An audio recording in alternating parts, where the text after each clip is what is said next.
In sports, the players are always in motion. The action is fast-paced, and sometimes the outcome seems impossible. That's why it makes capturing these moments on photos that much more important. I'm here to tell you that you can take sharp, clear, and properly exposed photos easily with your DSLR camera. And it may be intimidating at first, but I promise you, it's easy and very fun to learn once you get into it. For some clarification, I will be discussing action photography through a DSLR camera. The brand, data was made, and even lenses aren't going to really come into play with this. We're just going to talk about basic settings and how to feel comfortable with your skill in your own craft. Once again, the price and the brand don't really factor into this at all. You can have a Nikon camera, a Canon camera, Olympia, and more.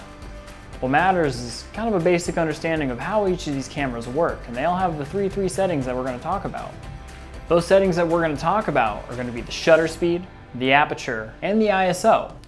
If you're having difficulty finding those settings on your camera, go ahead and look into YouTube. There are plenty of people who have dissected every camera you can imagine out there, and I bet that it would be very simple to get help on yours too. The aperture, or the f-stop of your camera, kind of has to do with what lens is on there. Now every lens is going to have a different capability for what different aperture it can achieve. A lower aperture like a 2.8 is going to give you a blurred out background and a nice clear and crisp focus on your subject, while other lenses are going to have maybe a 3.5 to a 5.6 aperture.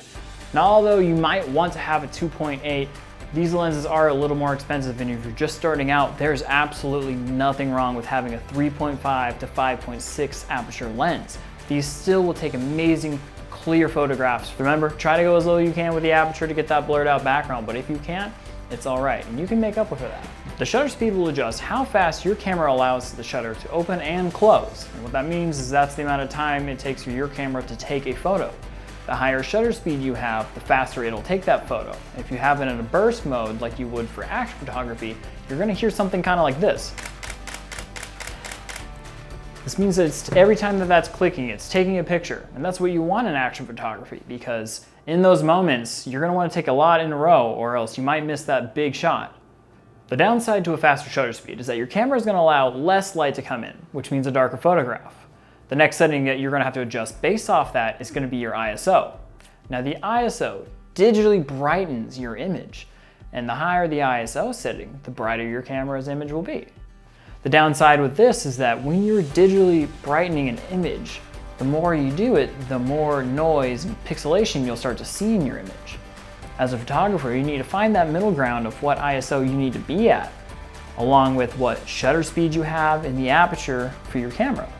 These three settings will work in correspondence with each other to help you get the best image you possibly can.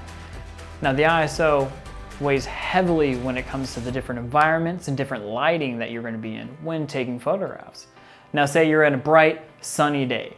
Sunlight's very harsh, and sometimes your ISO will get really thrown off by a really bright sunny day. What you can do is you can throw your ISO down as far as you can go, probably to 100 on a very bright day, and then keep a high shutter speed. You may find sometimes that even though you want a higher shutter speed, the image just is too dark, and you're going to have to lower your shutter speed and sacrifice a number of pictures taken just so you're able to get a better lighting situation. So there's a lot of give and take with these. Now besides a bright sunny day messing with your ISO, there's also a different environment that you might have to deal with, and that's darker environments when shooting sports photography. A great localized example of this is here in Yakima, and it is the Sun Dome. Now at the Sun Dome, even though it looks pretty well lit inside, there is a huge difference of brightness from the center of the courts to the north and the south ends of it. I immediately found this difference when I had to adjust settings just by moving a couple of feet over. It was that drastic to the camera sensors. Make sure that if you're going into a different lit area that you're checking to see if your image looks as great as it did back over there. This kind of allows a small segment into kind of how you can get out there and how you can start taking photographs, even if you're not a professional or have a job for it. Sticking to somewhere where you feel familiar is the best thing to do when you're starting in DSLR action photography. You feel less pressured when taking photos of friends and family to produce a perfect image when you know that the other person understands that you're still learning. Knowing how to use your ISO, shutter speed, and your aperture on your DSLR camera will heavily improve your skills as a photographer in action photography. Applying for a job, I was told, go out into your community, find some sports that are going on. Politely ask if you can take photographs and let them know exactly what this is for, whether if you're practicing or you need something for your portfolio. You'll be surprised when a lot of people will be willing to help out, as well as they get a really cool photo.